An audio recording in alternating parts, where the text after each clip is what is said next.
여러분들은 하나님을 어디서 만나십니까? 물론 우리들 대부분이 이 하나님의 성전, 교회에서 하나님을 만난다고 말씀하실 거예요. 틀린 말씀은 아니죠. 또 어떤 분은 삶의 자리 어디에서나 하나님을 만나시는 신령한 분들도 계실 거예요.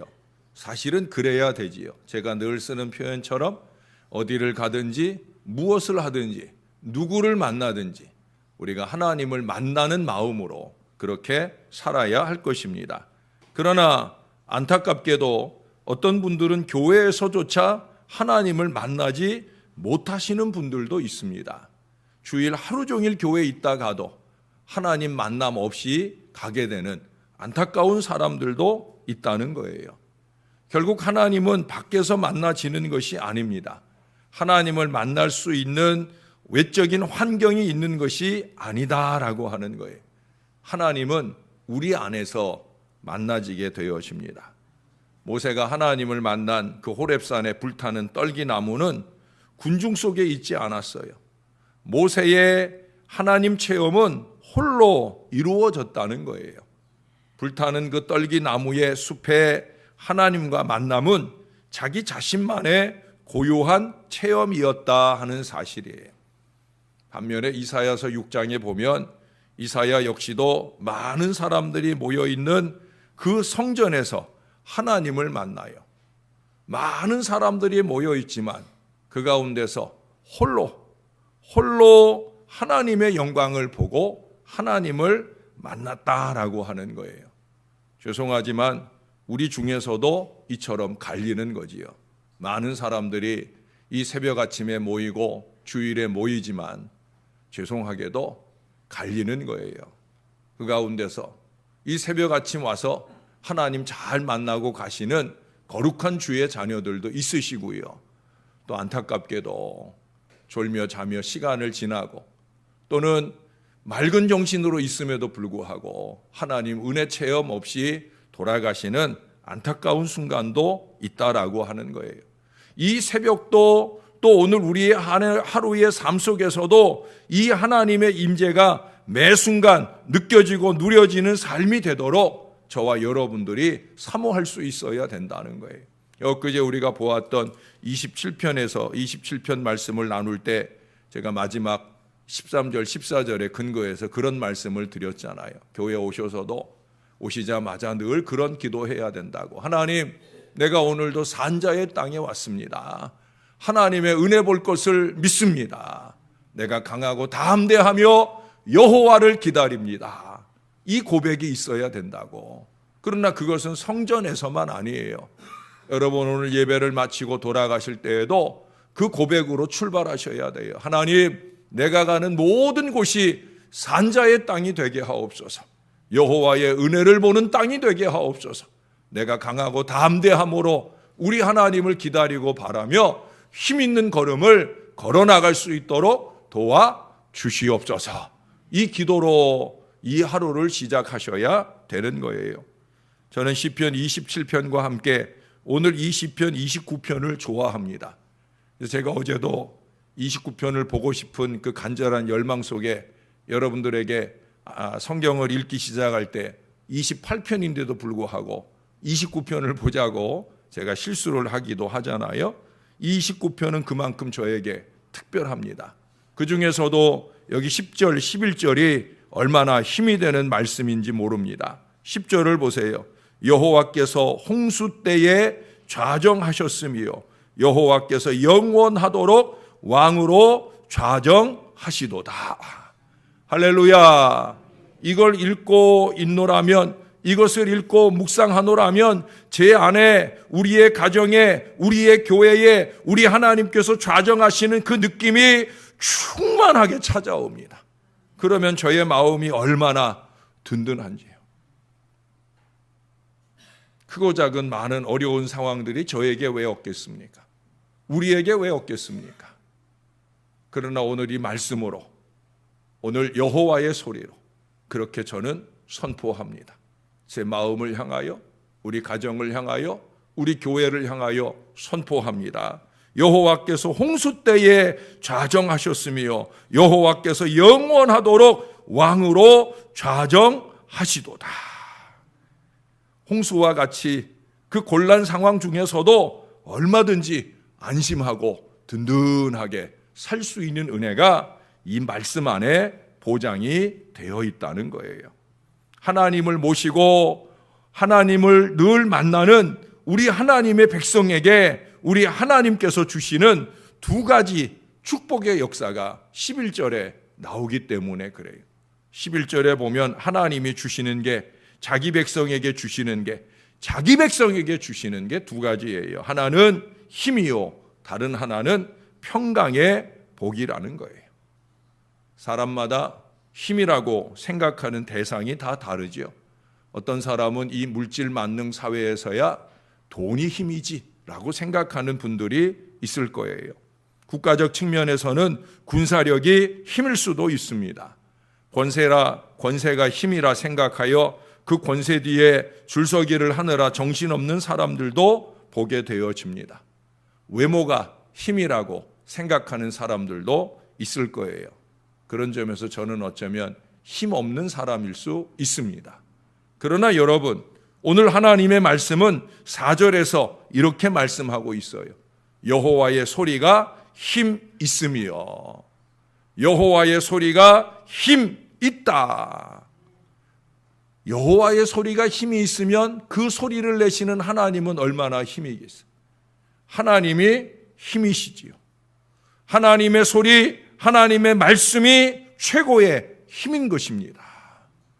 저는 말씀을 무시하고 사는 인생들이 제일 불쌍하다고 보여집니다. 하나님의 백성이 특별히 하나님의 말씀을 무시하고 살면 제일 한심한 인생인 거예요. 우리의 구원의 근거도 이 말씀 안에 있어요. 무엇보다 중요한 건 뭐예요? 우리의 모든 힘의 원동력은 바로 이 하나님의 말씀이에요. 여러분 3절부터 9절까지의 매절마다 이 하나님의 소리가 나타내는 위력들을 보여줍니다. 사실은 여기 말씀하는 위력은 아무것도 아니죠. 이 이상 엄청난 위력들을 이 7번으로 끝날 여호와의 소리가 아니라 무궁무진하게 여호와의 소리는 창세로부터 오늘 이 시간까지 앞으로 주님이 오고 오시는 모든 때까지라도 여호와의 소리는 힘있는 능력과 역사로 이 땅에 그 위력을 나타내 주실 줄로 믿습니다. 우리의 마음속에서 세미하게 말씀하시기도 하시는 이 하나님의 소리는 이처럼 대단한 능력으로 역사하시기도 한다는 거예요. 그래서 하나님의 말씀은 살았고 운동력이 있다고 합니다.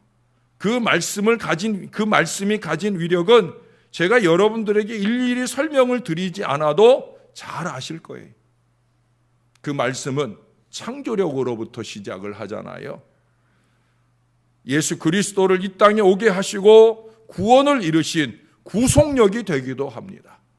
반면에 이제 심판의 선언에 있어서 오늘 본문에서처럼 파괴력으로 역사하는 말씀이기도 합니다. 하나님께서 그 힘을 우리에게 주신다 함은 다른 거 없어요. 말씀을 주심이에요. 그 말씀을 믿음으로 받아서 우리의 삶에 적용하며 사는 사람에게 이 말씀은 놀라운 능력이 되어서 우리의 삶 속에 갖가지 역사로 나타나게 될 줄로 믿습니다. 누가복음 5장의 베드로를 기억하시죠? 내가 밤이 맞도록 수고해도 얻은 게 없습니다. 충분히 절망하고 좌절할 수 있습니다. 뭐 밤이 맞도록 수고한 것만 그렇겠습니까? 내가 몇 년 동안을 애쓰고 수고해도 얻은 것이 없는 순간을 만날 수도 있을 거예요. 그러나 말씀에 의지하여 그물을 내리리이다. 주님의 말씀에, 주님의 소리에 믿음을 가지고 그물을 내리는 그 가운데 2배 가득 고기를 잡는 위대한 승리의 역사가 나타나게 되는 줄로 믿습니다. 부족한 종이 아무것도 아니잖아요. 그럼에도 불구하고 부족한 종은 강단에 서면 힘이 납니다. 제가 다른 때서는 때때로 비리비리 할 수도 있지만은 저는 강단에서 하나님의 말씀을 들고 서면 힘을 내려고 노력합니다. 왜? 여호와의 소리는 힘이 있으니까. 내가 말하는 순간에 김용준이가 말하는 게 아니라 하나님이 하시는 말씀을 전하고자 하기에 저는 이 말씀이 힘있게 여러분들의 폐부를 찌르고 여러분들이 기꺼이 이 말씀에 의지하여 삶의 그물을 내리면 베드로가 경험했던 것 이상으로 놀라운 승리와 역사를 경험하게 되기를 소원하니까 저는 그래서 이 자리에서 저의 힘이 드러나기를 소원합니다. 그것은 인간적인 힘이 절대 아닙니다. 목소리가 크다고 힘이 있는 게 아닙니다. 그것은 여호와의 권능으로 말미암은 힘인 거예요. 순종의 사람에게는 구속력과 창조력과 놀라운 역사를 나타내는 힘이 될 것입니다. 그러나 죄송하지만 불순종의 사람에게는 심판력, 파괴력으로 역사하는 힘이 되는 것이 바로 이 하나님의 말씀이에요. 우리는 이 말씀을 이 아둔한 지식의 머리로 받을 것이 아니라 순종의 가슴으로 받아야 됩니다. 여러분, 말씀을 좀 가슴으로 받으시오. 말씀을 좀 영혼으로 받으셔요. 육신으로는 절대 이 말씀이 힘이 될 수 없어요. 영으로만 이 말씀은 우리에게 힘이 되고 능력이 되고 우리의 삶에 우리의 상상 이상의 놀라운 역사로 나타나게 되어진다는 거예요. 그래야 복낙원의 역사를 우리의 삶에 이룰 수 있는 것입니다. 성경은 무수히 우리에게 증거해 주시잖아요. 신낙원의 안타까움은 말씀을 무시할 때 일어난 일이고요. 복낙원의 은혜, 출애굽을 지나 가나안의 축복의 역사를 누린 은혜는 말씀에 순종할 때 이루어진 역사인 것을 우리에게 보여줍니다. 그래서 우리가 말씀을 붙드는 거예요.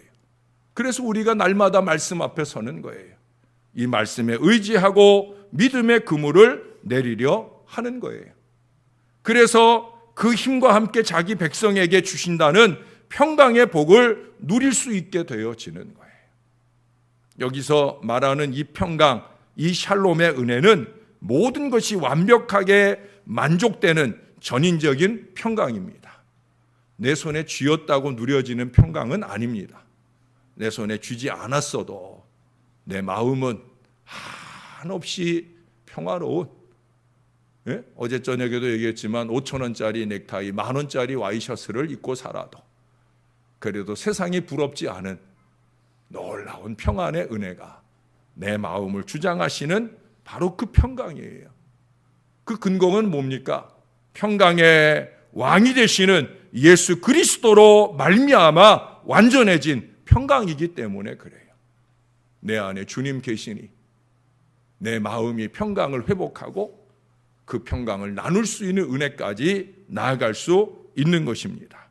홍수 때에도 요동치 않는 이 평강은 그렇게 누려지는 거예요. 이 모든 것은 하나님의 백성이 당연히 누려야 되는 거예요. 여러분, 오늘 1절을 보세요. 1절에 보면 하나님의 백성을 뭐라고 부릅니까?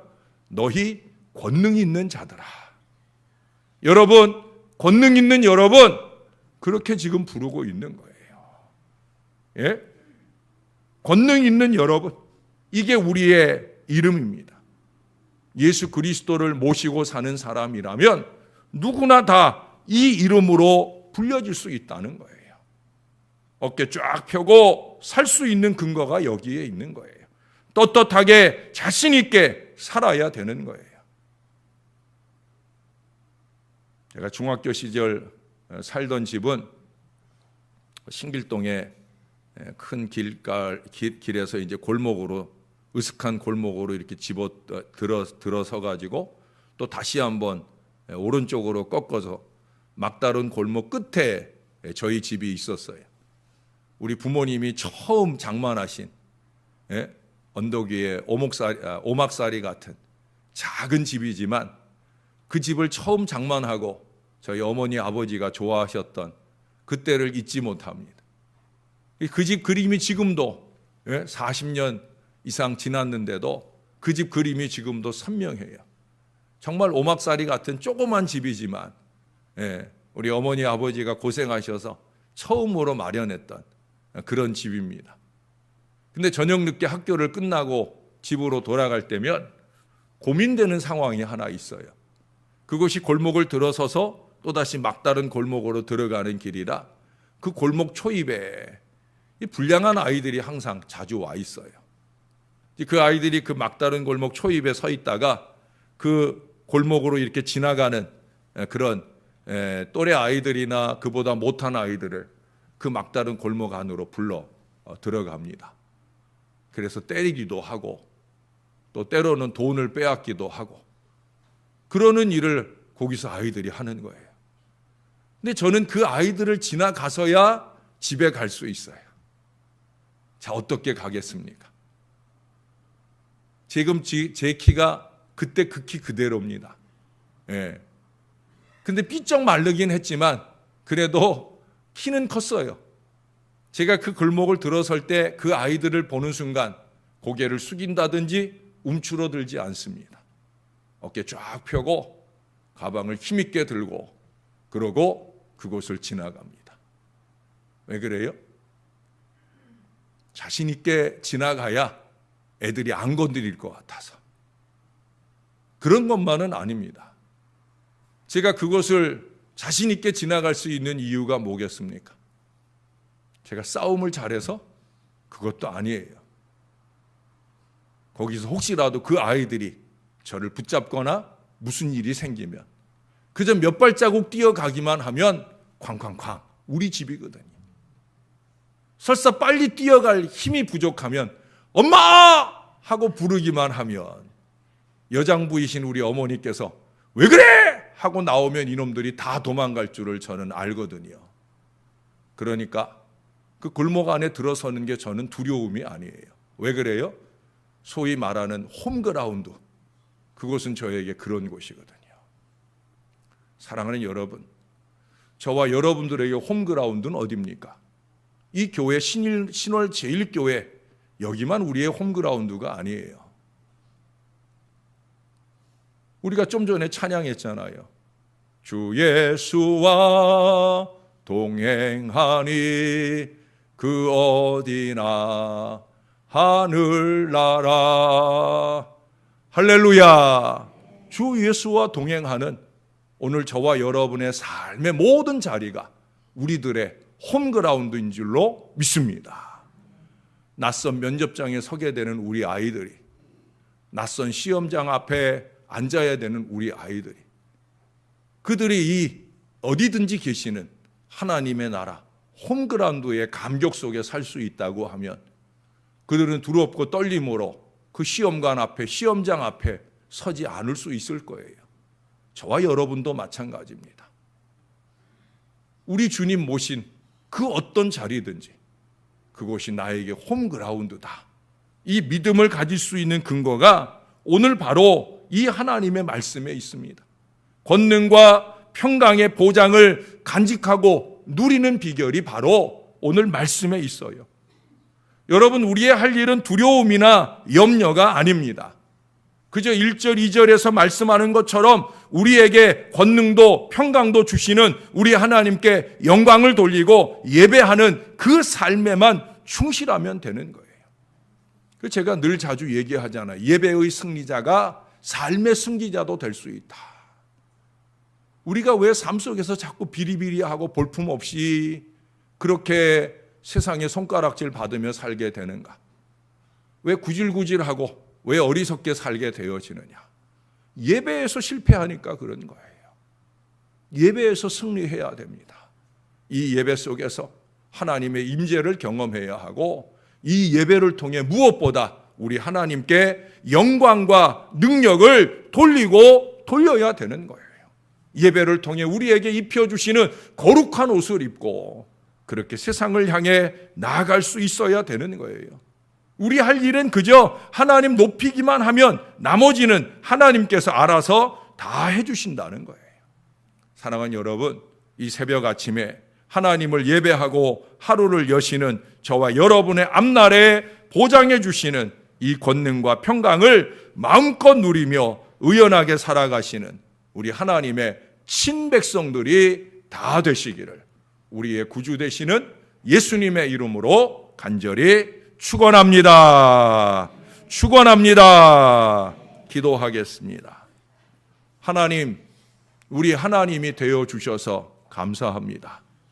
예수님, 우리의 구주가 되어 주셔서 그 이름으로 기도하는 모든 일들에 응답과 능력을 더해 주시니 감사합니다. 성령 하나님, 우리의 마음 가운데 임재하시사 우리가 하나님의 자녀인 것을, 하나님의 백성인 것을 깨닫고 살게 해 주시니 감사합니다.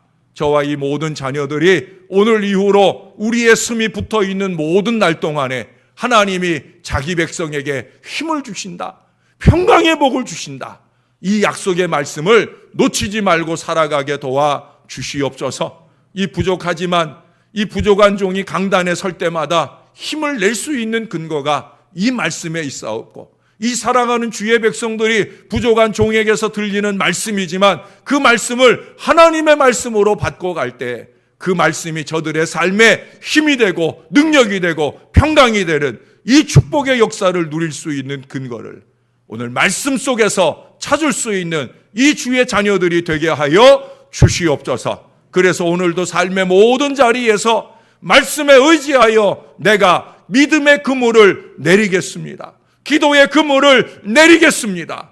이 마음 가지고 힘있게 살아갈 때 승리 역사를 열어갈 수 있는 하나님의 자녀들이 되게 하여 주옵소서. 그 마음이 약하여질 때마다, 그 마음이 흔들릴 때마다 여호와의 소리, 하나님의 음성이 그들의 마음을 든든하게 하시는 놀라운 은혜를 주의 자녀들이 누리게 하여 주옵소서.